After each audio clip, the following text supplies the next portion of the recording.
Yesterday we went over one leg versus two legs and a whole bunch of other stuff, but today we're talking about the blueprint position.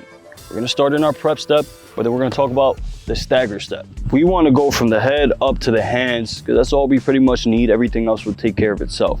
Now we want our ankles to be springy, just a nice little bounce. The heels are just off the ground. If I'm too wide, I can't really get off my heels. It's a workout. If I'm too close, you know, I can't really bounce. It's more of a calf raise.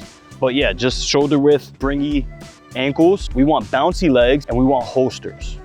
Now from here, I wanna go right, left hop, boom.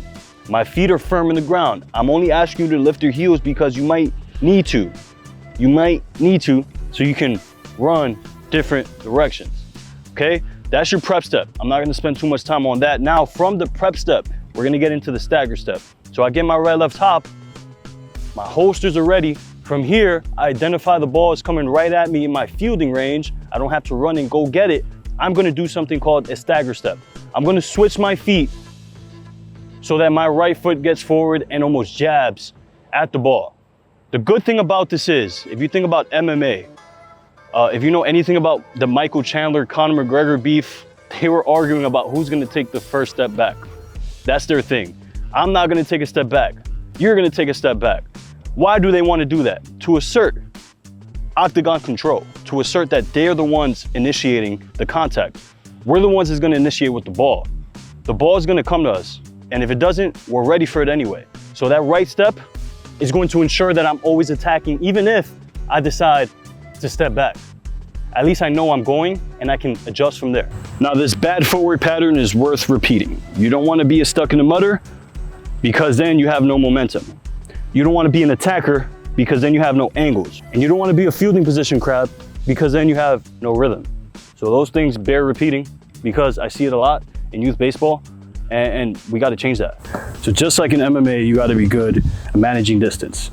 And that means putting your foot where you want to put it, not too far in to where you're in his distance to get struck.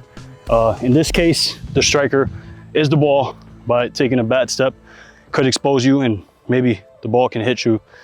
You don't want to get hit by a ball or an MMA fighter. So you're gonna put bands around your ankles. You can do it without the bands. I'm gonna show you with the bands. Each ball is varied in distance. You can have one really close together, far apart. And all you're working on is the dominating foot, the right foot for us shortstops, the righties. It'll be the foot that takes us to the distance. It controls distance. So if you gotta take a big right, you can. But here's the thing. The band is stretched.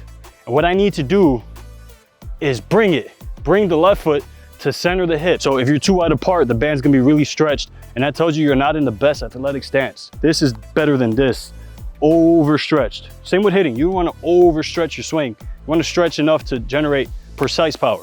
Now this is precision.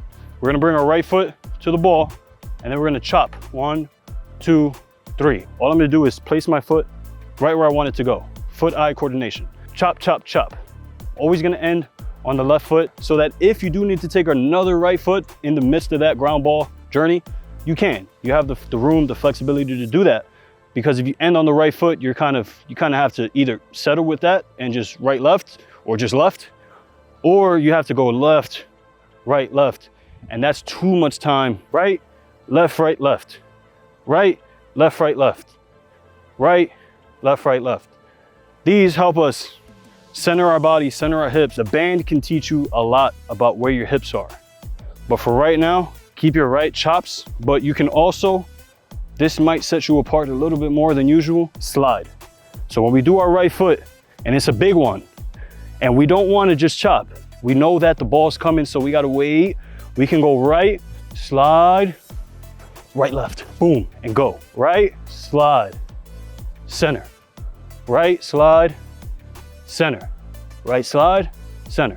Right, slide, center. That is everything right before your right, left.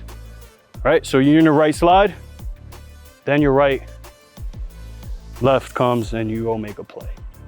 That's right chops for you. Use your bands if the balls are close together.